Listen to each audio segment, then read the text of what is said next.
Everyone, welcome to Coding for Dev. तो आज हम जावास्क्रिप्ट का अगला टॉपिक पढ़ेंगे, client side versus server side JavaScript. जैसे आपको मैंने पिछले वीडियो में बताया था कि जावास्क्रिप्ट हमारी बहुत बैकएंड और फ्रंट एंड दोनों बना सकती है। तो हम जो फ्रंट एंड रहता है हम उसको बोलते हैं क्लाइंट साइड, और हम बैकएंड को हम बोलते हैं सर्वर साइड। तो इसमें डिफरेंस क्या है? मतलब क्लाइंट साइड में हमारा जो भी ब्राउजर में जो भी शो हो रहा है वो हमारा क्लाइंट साइड है for the user instruction, UI updates. और जो हमारे बैकएंड में शो हो रहा है जिसमें सर्वर रन कर रहा है हमारा, ठीक है, डाटा का जो लॉजिक लिखा है, जो हमारा डाटा जो मॉडिफाई हो रहा है डाटाबेस से, वो पूरा हमारा सर्वर साइड लॉजिक है। ओके, तो client side if the code जो रन करता है वेब ब्राउज़र पे, एचटीएमएल सीएसएस को जो लोड करवाता है, ये अपने हम यूजर एक्सपीरियंस बढ़ा सकते हैं, हमारी वेबसाइट को इंटरेक्टिव बना सकते हैं, रिस्पॉन्सिव बना सकते हैं विदाउट सर्वर का यूज़ करें। हम उसको लिए हम फ्रंट एंड में जावास्क्रिप्ट को यूज़ करते हैं। और इसके कॉमन टास्क आप देख सकते हो, validating form inputs, showing hiding elements, creating animation transition.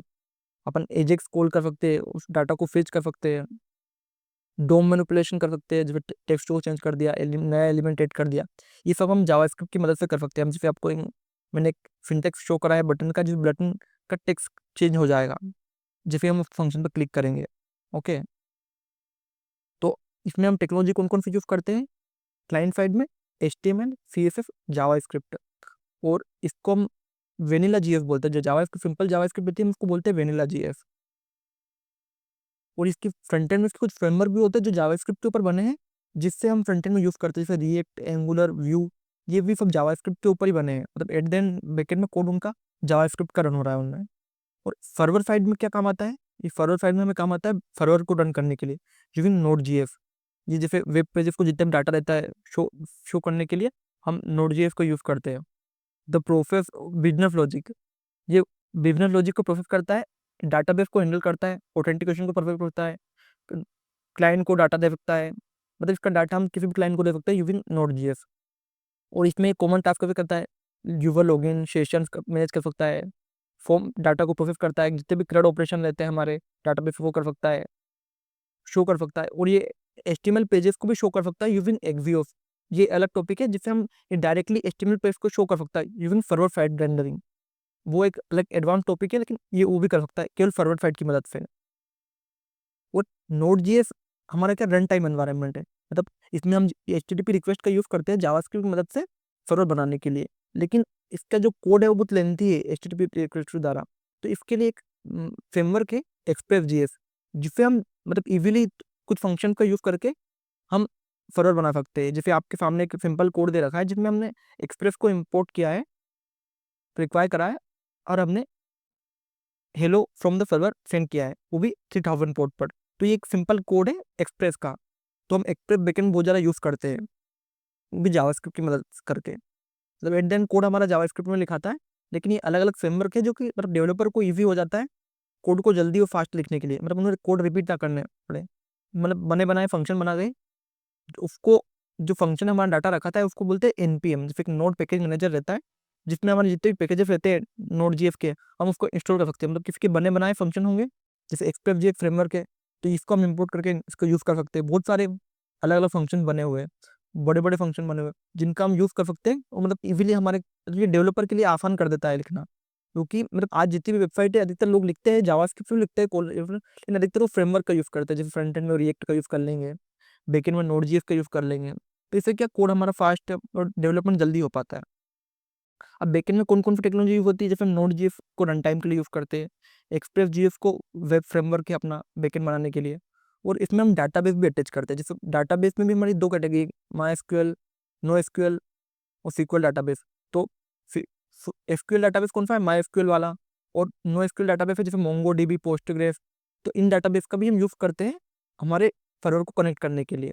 और इसमें ऑथेंटिकेशन के लिए भी हम अलग अलग टूल्स का यूज़ करते हैं। जैसे JWT होता है जो ऑथेंटिकेशन के लिए यूज़ करते हैं, बिक्रिप्ट हमारे डाटा की हैशिंग के लिए यूज़ करते हैं हम। तो ये टेक्नोलॉजी हम बैकएंड में यूज़ करते हैं। अब इसका की डिफरेंस क्या है क्लाइंट साइड और सर्वर साइड का? तो फीचर पहला है क्लाइंट साइड वेब ब्राउज़र पे रन करता है, और सर्वर साइड वेब सर्वर होता है, मतलब बैकएंड पे रन करेगा हमारा। मेन पर्पस क्या है क्लाइंट साइड का? UI interaction, animation, form, validation. और सर्वर साइड का मेन फंक्शन क्या है? डाटा प्रोसेसिंग, डाटाबेस का इंटरेक्शन, राउटिंग्स करना, बैकएंड की राउटिंग्स करना। बैकएंड की राउटिंग अलग होती है, फ्रंट एंड की राउटिंग अलग होती है। और ये फ्रंट एंड का काम क्या है? डोम को एक्सेस करता है, मतलब जब डाटा को चेंज करता है ना, डॉक्यूमेंट हमारे HTML का, उसको चेंज कर सकता है, लेकिन सर्वर का चेंज नहीं कर सकता, क्योंकि उसका फ्रंट एंड साइड काम है ही नहीं। और हमारा जो क्लाइंट साइड है वो डाटाबेस को एक्सेस नहीं कर सकता, लेकिन हमारा सर्वर साइड डाटाबेस को एक्सेस कर सकता है। और ये जो हमारे यूजर को केवल हमारा क्लाइंट साइड दिखता है जो ब्राउज़र और डेव टूल्स की मदद से, लेकिन जो सर्वर साइड रहता है वो हमारा हिडन रहता है क्लाइंट से। और परफॉर्मेंस जैसे फास्टर यूआई इंटरेक्शन के लिए क्लाइंट साइड होता है, और हेवी जितने भी ऑपरेशन परफॉर्म होते हैं वो हमारे सर्वर साइड पे होते हैं। सिक्योरिटी जितनी भी होती है वो यूजर साइड से होती है, तो उसको सिक्योर रखना, मतलब कुछ कुछ चीज़ें एक्सपोज होती है यूजर को, वो सिक्योर रहती है क्लाइंट साइड में। मतलब ज़्यादा सेंसिटिव इन्फॉर्मेशन हम क्लाइंट साइड में रखते ही नहीं है, वो जितनी भी हमारी सेंसिटिव इन्फॉर्मेशन रहते हैं हम वो रखते हैं हम सर्वर साइड पे। और इसके कौन कौन से टूल है, जैसे फ्रंट एंड में हमारे क्लाइंट साइड में हमारे टूल्स है रिएक्ट, व्यू, एंगुलर। और सर्वर साइड में हमारे टूल है नोड जीएस, एक्सप्रेस जीएस। एक एक्सप्रेस जीएस एक और एक्सप्रेस जीएस जैसा एक और फ्रेमवर्क है नेक्स्ट जीएस, ये भी एक अलग फ्रेमवर्क है, ये भी यूज होता है। और डाटा स्टोरेज के लिए हम फ्रंट एंड में यूज करते हैं local storage, session storage, cookies का यूज करते हैं। और हम बैकएंड में हम अलग अलग डाटाबेस का यूज करते हैं, मोंगोडीबी, माइस्क्यूएल, पोस्टग्रेस, बहुत सारे डाटाबेस है। और ये वर्क कैसे करता है, like in modern full stack application both client side and server side दोनों यूज होता है। क्लाइंट साइड हमसे हम रिएक्ट का ऐप बना सकते हैं, जावास्क्रिप्ट को एडिट कर सकते हैं। सर्वर साइड पे हम नोड जेएस का बैकएंड बना सकते हैं, लॉगिन रिक्वेस्ट कर सकते हैं। तो ये ओवरऑल था हमारा समरी के क्लाइंट साइड और सर्वर साइड में डिफरेंस क्या होता है, क्लाइंट साइड क्या काम करता है, सर्वर साइड क्या काम करता है, मैंने आपको बता दिया। अब जो हमारी फ्रंट एंड में यूज होती है जावास्क्रिप्ट, उसको बोले वेनिला और यूज होती है। और जावास्क्रिप्ट नोड जेएस और उसकी बहुत सारी लाइब्रेरीज यूज होती है। ओके, अब जो ये दोनों जो बहुत जरूरी होती है एक डेवलपमेंट करने के लिए, ये दोनों का बहुत ज़्यादा जरूरत पड़ती है। और ये सिक्योर और इफिशिएंट वेब डेवलपमेंट होता है इन दोनों की मदद से।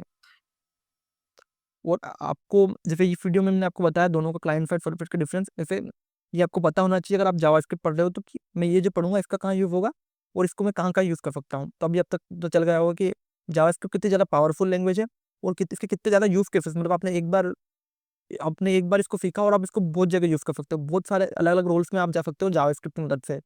तो अभी हमारी सीरीज के 2 वीडियो हैं, आगे फ्यूचर में इसके और वीडियो आएंगे, अगले कॉन्सेप्ट वाले वीडियो भी आएंगे जिसमें हम पर्टिकुलर उसकी चीज़ों को एक्सप्लेन करेंगे। तो अगर आपको कुछ डाउट हो तो कमेंट करें, और इसी तरह के और वीडियो देखने के लिए कोडिंग फॉर डेव को सब्सक्राइब करें। Thank you for watching.